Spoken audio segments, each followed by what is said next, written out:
রাজাকার হিসেবে সাব্যস্ত হয়ে ফাসিস্টকে কাছে ঝুলার কথা ছিল, তারাও মুক্তি পেয়ে সংসদে এসেছে। সুতরাং জুলাই সনদ গণভোটের রায় বাস্তবায়নের পক্ষে কোন প্রকার গরিব-মহিষী ছাত্র জনতা মেনে নিবে না।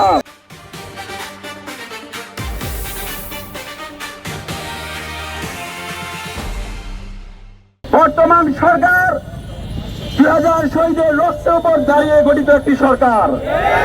কিন্তু আমরা দেখতে পাচ্ছি সরকারে বসে গিয়ে মন্ত্রিসভা গঠন করে তারা জুলাই সনদকে বিদ্যাঙ্গুলি দেখাতে চায়। আমরা রাজু ভাস্কর্যের এই পাদদেশ থেকে স্পষ্ট বলতে চাই, 68% মানুষের রায়কে বিদ্যাঙ্গুলি দেখার ক্ষমতা আপনাদের নাই। আমরা দেখতে পাচ্ছি এই অভ্যুত্থানের মধ্য দিয়ে একজন নির্বাসিত নেতা 70 বছর পর বাংলাদেশে এসে জনগণের পর থেকে ভোটের মধ্য দিয়ে প্রধানমন্ত্রী হয়েছে। একইভাবে শেখ হাসিনার পরে যারা রাজাকার হিসেবে সাব্যস্ত হয়ে ফাসিস্টকে কাছে ঝুলার কথা ছিল, তারাও মুক্তি পেয়ে সংসদে এসেছে। সুতরাং জুলাই সনদ গণভোটের রায় বাস্তবায়নের পক্ষে কোন প্রকার গরিব-মহিষী ছাত্র জনতা মেনে নিবে না।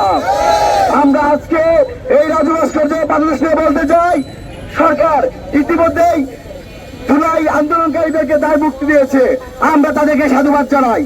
সরকার আওয়ামী লীগকে সন্ত্রাস বিরোধী আইনে নিষিদ্ধ করে তাদেরকে আইন প্রণয়ন করেছে, আমরা তাদেরকে সাধুবাদ জানাই।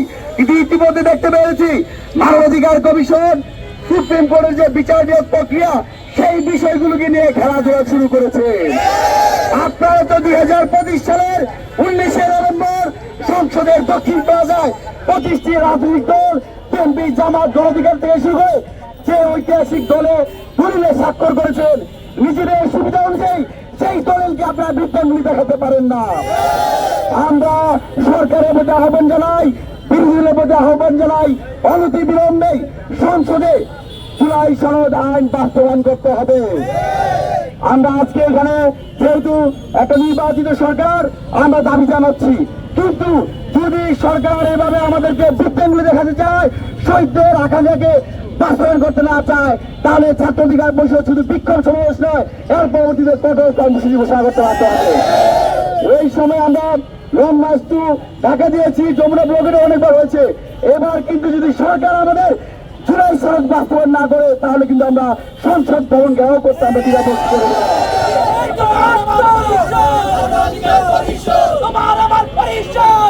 আমাদের বক্তব্য স্পষ্ট, গণভোটের যে রায় এসেছে, সেই রায়ের প্রতি সম্মান দেখে, শহীদদের আকাঙ্ক্ষার প্রতি সম্মান দেখে সরকার জুলাই সনদ বাস্তবায়ন করবে। পাশাপাশি আরেকটি কথা বললেই নয়, আমরা এমন একটা বাংলাদেশ চেয়েছি যেখানে দৈত্য দেওয়া হবে না, পারিবারিক তন্ত্র কায়েম করবে না। কিন্তু বাংলাদেশের একটি ঐতিহাসিক বিষয়, আমাদের আবেগের জায়গা সেই ক্রিকেট বোর্ডকে তারা পারিবারিক ক্রিকেট বোর্ডে রূপান্তরিত করেছে। শেখ হাসিনা যেমন ক্রিকেট বোর্ডকে ধ্বংস করেছে, অন্তর্বর্তীকালীন সরকার সাবেক উপদেষ্টা আসিফ মাহমুদ তার নিজস্ব দলীয় লোকদের প্রত্যেকটা জেলা কমিটি দিয়েছে, তারই ধারাবাহিকতায় বিএনপিও তার নেতাদেরকে সেই বিসিবিতে দায়িত্ব দেওয়া হয়েছে।